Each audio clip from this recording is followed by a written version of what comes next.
کی تاریخ کے پہلے chief of defence general Bipin Rawat جو کہ سابق آرمی چیف تھے، وہ اپنی اہلیہ اور عملے کے دیگر ارکان کے ساتھ جا رہے تھے ہیلی کاپٹر پر، اور یہ کہا جا رہا ہے کہ حادثے کا شکار ہوا جس میں یہ تمام لوگ ہلاک ہو گئے ہیں۔ اب غلام رضا صاحب، کئی چیزیں اس میں نظر آتی ہیں۔ ایک تو یہ کہ ظاہر ہے کہ بڑی کنٹروورشل شخصیت تھے، انتہا پسندی نظر آتی تھی، نریندر مودی کی ٹیم کا خاص حصہ، اور جس طرح سے ہم نے دیکھا مقبوضہ کشمیر میں 5 اگست کا جو معاملہ ہوا اس میں بھی پیش اور سرجیکل سٹرائک کا بھی کہا جاتا ہے کہ جس طرح وہ سارا ڈرامہ وغیرہ اس میں بھی یہ مطلب آگے نظر آتے ہیں۔ تو یہ مودی کو اتنے پسند تھے کہ پھر اس کے بعد تاریخ میں پہلی دفعہ ان کے لیے ایک عہدہ کریٹ کیا گیا، اور اس کے بعد یہ حادثے کا شکار ہو جاتے ہیں۔ اب یہ بھی کہا جاتا ہے کہ کچھ علیحدگی پسند تنظیمیں چونکہ چل رہی ہیں بھارت میں، اور وہ بھی ہو سکتا ہے پھر کوئی آرمی کے اندر سے کسی نے بتایا تو ہوگا، کیونکہ یہ کہا جاتا ہے کہ جی بہت سے لوگ خوش نہیں تھے ان سے، ایک تو انتہا پسندی، پھر ہم بھارت میں پورے دیکھتے ہیں مسلمانوں کے خلاف، تو یہ اس سوچ کے لوگ تھے۔ جس طرح مودی کو دیکھتے ہیں، امت شاہ وزیر داخلہ، اور بپن راوت بھی، اور اجیت دوول جو ان کے نیشنل سیکورٹی کے ایڈوائزر ہیں، یہ سب لوگ، یہ 4 کا ایک ہی سوچ تھی جس طرح سے یہ پورا ملک چلا رہے تھے۔ جی بالکل، آپ کی بات درست ہے، افسوسناک واقعہ ہے، لیکن اگر ہم اس کو اسٹریٹجیکلی اس تناظر میں دیکھیں کہ یہ واقعہ اس طرح کا واقعہ ہونا، یہ وداؤٹ اینی کانسپیرنسی یہ پاسبل نہیں ہوتا، کیونکہ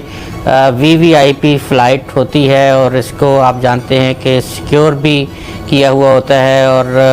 موومنٹ بھی ریسٹرکٹڈ ہوتی ہے، اور اس میں سیکریسی بھی پوری طرح سے رکھی جاتی ہے۔ تو یہ سیکیورٹی فیلئر ہے، اور فی الحال تو ظاہر ہے کہ انجانی بپن راوت سمیت 11 افراد کی جو ہیں وہ لقمہ اجل بننے کی اطلاعات ہیں کہ وہ ہلاک ہوئے ہیں۔ اس میں ان کی انڈین ایئر فورس نے بھی اس کو کنفرم کیا، لیکن جو کانسپریسیز جس طرح سے ہم دیکھ رہے ہیں کہ اگر خطے کے امن کے حوالے سے دیکھا جائے تو ان کا جو پیریڈ تھا بطور آرمی چیف، یہ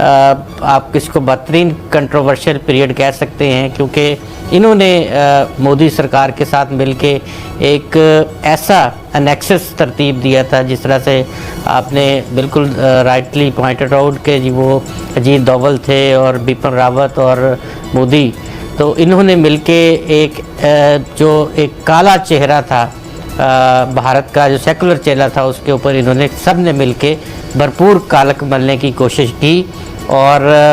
جس طرح کی اسٹریٹجیز انہوں نے بنائیں وہ آپ جانتے ہیں کہ خطے کے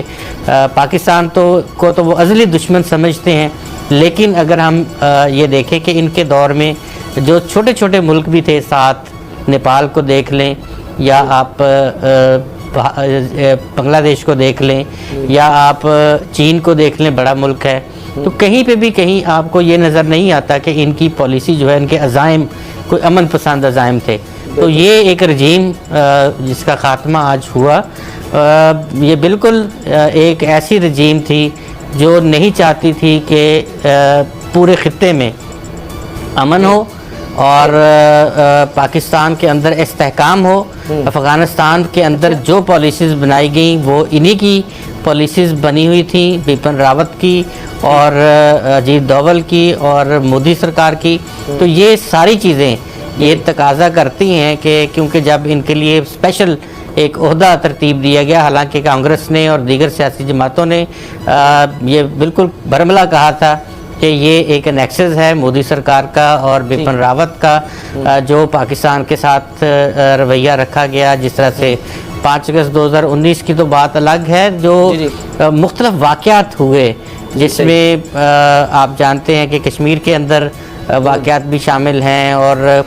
دیگر کئی ایسے دہشت گردی کے واقعات وہاں پہ ہوئے، لیکن اس کو جوڑ دیا گیا پاکستان کے ساتھ، جبکہ پاکستان کا کوئی دور سے بھی واسطہ نہیں تھا ایسے کسی معاملے کے ساتھ۔ اور یہ تمام چیزیں جب اس طرح سے کھٹی کی جا رہی ہیں تو